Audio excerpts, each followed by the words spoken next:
तो हमने अभी तक क्या क्या पढ़ लिया है। हम लोगों ने आप लोगों का जो पैकिंग एफिशिएंसी होती है सॉलिड्स में उसके बारे में बातचीत कर ली है। अभी जैसे हमने सॉलिड्स के पैकिंग एफिशिएंसी के बारे में बात की, हम लोगों को सॉलिड्स के अंदर जो डिफेक्ट्स पाए जाते हैं उन डिफेक्ट्स के बारे में भी बात करनी है। ठीक है, अब वो पहली तो सॉलिड्स के अंदर डिफेक्ट पाए जाते हैं, यह हम लोगों के लिए एक नया वर्ड है। हमको पहले समझना पड़ेगा यहाँ पे कि आप डिफेक्ट्स का मतलब आप कहना क्या चाह रहे हो। आपका defects, what do you mean by the term defects. तो देखो, अगर मान लेते हैं तुम नई गाड़ी खरीद कर लेकर आए, ठीक है, बहुत ही अच्छी दिख रही है, और मान लेते हैं किसी ने उस गाड़ी को ठोक दिया, बहुत छोटा सा एक डेंट क्रिएट हो गया। डेंट समझते हो ना क्या होता है, थोड़ी सी उसकी जो बॉडी होती है वो अंदर की तरह धक जाती है, that is known as what, आप लोगों का डेंट। तो उसको हम लोग क्या कहते हैं कि वो आपका एक डिफेक्ट आ चुका है, एक गड़बड़ी आ गई है, अरे यार ये परफेक्ट नहीं है। तो anything which is not perfect is known as आप लोगों का डिफेक्ट। ठीक है, अगर मैं डिफेक्ट को सिंपली भाषा में डिफाइन करने की कोशिश करूं, ठीक है, तो कोई भी वो चीज़ जो आप लोगों की परफेक्ट नहीं होती है, उस पर्टिकुलर चीज़ को हम लोग बेसिकली क्या कहते हैं, डिफेक्ट कहते हैं। मान लेते हैं आप लोगों को स्कूल में कहा गया असेंबली में कि सबको आज वाइट ड्रेस पहनकर आनी है, और मान लेते हैं तुम में से कुछ लोग, या मान लेते हैं तुम में से सिर्फ एक इंसान क्या करता है, वाइट ड्रेस के बदले में जो रेगुलर दूसरी कलर ड्रेस होती है वो पहन के चला जाता है। हुआ होगा सभी के साथ कभी ना कभी कि जिसने वाइट ड्रेस पहनने को बोला उसने वाइट ड्रेस के बदले तो वाली कलर ड्रेस पहनकर चले गए।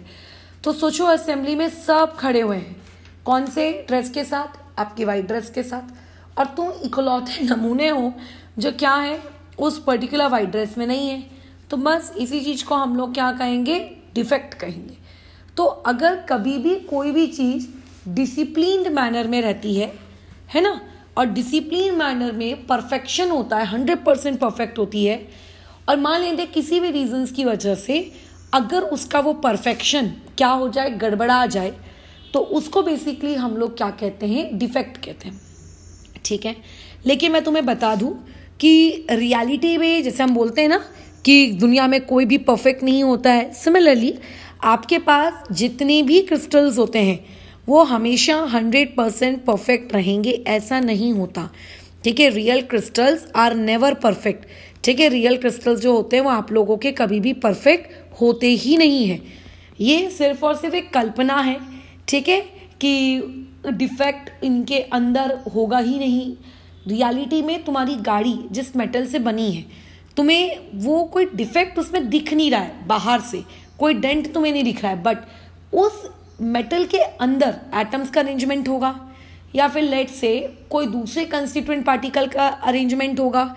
तो किसी भी तरीके से अगर वहाँ पे किसी भी प्रकार की कोई भी गड़बड़ी आपको दिख जाए, है ना, वैसे आप अपनी आंखों से उसके अंदर के कंस्टिट्यूएंट पार्टिकल्स की गड़बड़ी को आप देख नहीं सकते, बट मान लेते हैं आपने देख लिया और आपको किसी भी प्रकार की गड़बड़ी दिख जाए, तो आप क्या कहोगे, अरे अरे देख देख देख इसमें डिफेक्ट है। लेकिन रियलिटी में ऐसा कोई क्रिस्टल नहीं होता है जो हमेशा 100% आपका क्या हो, परफेक्ट हो। ठीक है, बहुत बहुत बहुत बहुत स्मॉल अमाउंट में या स्मॉल क्वांटिटी वाइज सबके अंदर थोड़ी बहुत डिफेक्ट तो होता ही है ना। हम में से हर इंसान हर काम में परफेक्ट नहीं होता। फॉर एग्जाम्पल, अगर तुम में से कोई एक इंसान किसी काम में बहुत परफेक्ट है, तो हो सकता है वो दूसरे काम में उतना अच्छा परफेक्ट ना हो। तो किसी small quantity of defect always available, वहाँ पे हमेशा क्या होता है, थोड़ी सी क्वांटिटी का डिफेक्ट आपका हमेशा वहाँ पे क्या रहता है, मौजूद होता ही होता है। हाँ, अगर ये डिफेक्ट ज़्यादा क्वांटिटी में आ जाए तो बात अलग है। ठीक है, तब हम बोलेंगे कि यार तो बहुत ज़्यादा डिफेक्टेड है, बट 100% परफेक्ट चीज़ होती ही नहीं है। हाँ, लेकिन आप लोगों की जो थर्मोडायनेमिक्स है ना, अभी हमने थर्मोडायनेमिक्स पढ़ी नहीं है, बट मान लेते हैं अगर आपने थर्मोडायनेमिक्स पढ़ के रखी है, तो अगर मैं बात करूँ 0 केल्विन की, तो थर्मोडायनेमिक्स का जो थर्ड लॉ है, वो थर्ड लॉ थर्मोडायनेमिक्स का कहता है 0 केल्विन पर, 0 केल्विन का मतलब होता है -273.15 डिग्री सेल्सियस पर, -273 समझ रहे हो, इतने डिग्री सेल्सियस पर हम लोगों को क्या होते हैं, परफेक्ट क्रिस्टल्स मिलते हैं। ऐसा थर्मोडायनेमिक्स कहता है।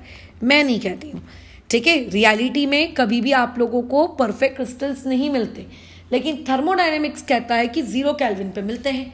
तो थर्मोडायनेमिक्स क्यों कह रहा है और क्या ये चीज़ सही है कि नहीं है, ये सारी चीज़ें हम लोग जब थर्मोडायनेमिक्स पढ़ेंगे ना तब जानेंगे। लेकिन फिलहाल अभी मान लेते हैं आप लोग क्या 0 केल्विन पे रहते हो क्या? 0 केल्विन तो छोड़ो, हम तो 0 डिग्री सेल्सियस पे भी नहीं रह सकते। थोड़ी भी ठंडी हमारी यहाँ पे मान लेते हैं 17-18 भी अगर हमारा टेम्परेचर पहुँच जाए तो हम लोग हाई ठंडी करने लगते हैं, है ना। तो 0 केल्विन पे कैसे रहोगे तुम? पॉसिबल ही नहीं है। तो ऐसे में